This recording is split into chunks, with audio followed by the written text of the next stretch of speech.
Hello, with me today I have Dr. Stuart Green, Chief Executive of Zoo Digital, a technology company listed on the UK's AIM market.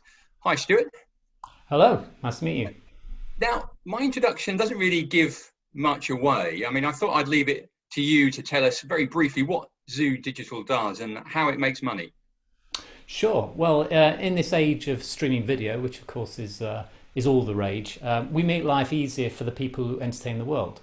And the way we do that is providing services, and those services ensure that film and TV content can be enjoyed by audiences everywhere. So that's on every streaming service and also in every language. So we take care of adapting the content using subtitling and dubbing to many, many different languages. And we do all of this using proprietary cloud software that we've created and which we retain for our own use, since it's this software that gives us our competitive advantage. So although we obviously we have a large team creating new original software, we don't license that software in the traditional way. What we do instead is use that software in order to be able to deliver these value-added services. And so the way our revenue model works is that we charge for those services to our customers, which are paid on a transactional basis. Are you able to tell us, perhaps talk us through a couple of those customers?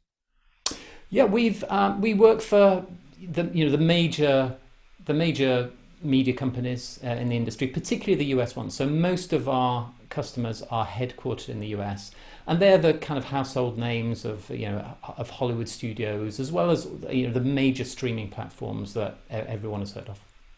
Sounds very glamorous. Well, it's we're not really. That's interesting you say that, but we're not really at the glamour end of this industry. We're really about taking completed programs once our customers have produced their TV series or their feature film, and as I say, doing everything that's necessary to get that in a form so it can actually be enjoyed by audiences through streaming services. It's a what we do is there are very creative processes involved. So subtitling and dubbing are are fundamentally very very creative, involving direction and scripts adapted into different languages. But we're really about ensuring that content is in the right technical format, in the right form, to the right quality, is produced in a very secure environment so that it can be delivered into the platforms and enjoyed by consumers like us all around the world. Well, Zoo Digital has had a fantastic year during which the share price has more than doubled in value. So what have you been up to that investors like so much? Well, I suspect that a lot of investors like the market. They're observing that streaming video is really taking off now, and of course streaming video has been quite a long time in the making. You maybe recall many years ago that DVDs, which have been very popular, started to decline and are now a fraction of what they once were. And that was really off the back of the promise of streaming video. But of course, to deliver video over the internet in a very reliable, robust and scalable way requires quite a lot of that internet plumbing to be in place, high bandwidth connections between servers and consumers, with consumers having good broadband connections, and these streaming services having catalogs of lots of content available for consumers to enjoy. So I think one of the things that the pandemic has done is really accelerate that shift to streaming. It has been a challenging time in lots of ways for parts of the industry, but from a consumer perspective, it's been a great time to take on subscriptions to new services and enjoy lots of new programs in that that additional free time, I guess, that we've all had whilst we've been stuck at home. So I think the market and how it's been developing is part of what has attracted some investors to Zoo. But when you look at what we do and how we go about it, we've taken a fresh approach in our industry, so that the traditional providers of these services, who've been, many of them are around for decades, are very much sort of bricks and mortar businesses that really were built for an industry pre-streaming. Whereas in contrast, Zoo is a business that has really been built to address the specific challenges that streaming video brings. And as a result, we're very well configured and placed in order to be able to take advantage of the opportunities that are out there. So for example, because of the way we work using our software, which is all cloud-based, and therefore the people who use it, which are our staff and our freelancers and our collaborators, just need a web browser on a PC to use it. So what that meant was that switching to working from home for us was a seamless effort, and we've offered uninterrupted services to our customers without really missing a beat.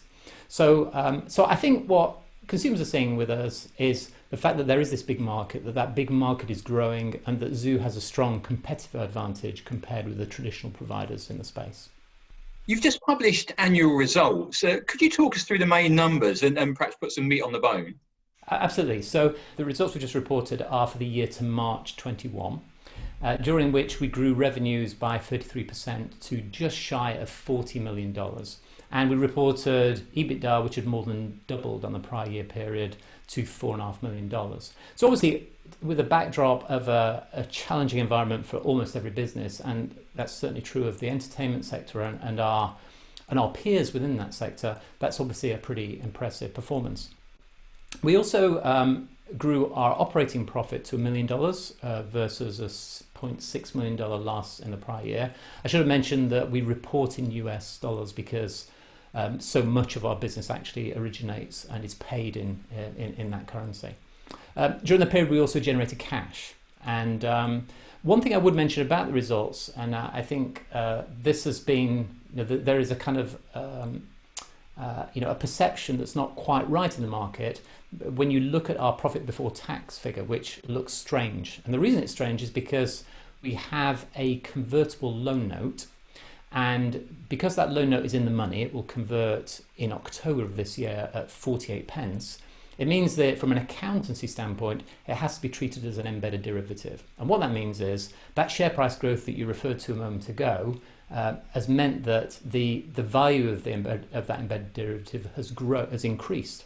And consequently, we're actually carrying a $4.5 million loss in our balance sheet, which is a complete financial calculation. It's not related to cash in any way whatsoever. And that gives rise to this situation where it looks like we've made a big loss. So just for those who haven't quite got their head around this, and there are plenty of them, and I'm probably one of them, what's interesting is that will reverse once these loan notes actually convert into equity, which, as I say, will be in October. So that $4.5 million loss in the reporting period will actually turn into a $4.5 million profit in the current year. So it's this kind of strange situation, but once that convertible note is off the balance sheet, things will start to look a lot more straightforward. Right. I'm glad you explained that, Stuart, because it's to the uninitiated, it can look quite complicated. But you're saying it's just an accountancy issue. Absolutely, it's just an accountancy issue. It's just to do with the way in which that convertible loan note is treated, and it has actually other knock-on effects. Obviously, it has a coupon of 7.5%, so that appears as a cost below EBITDA.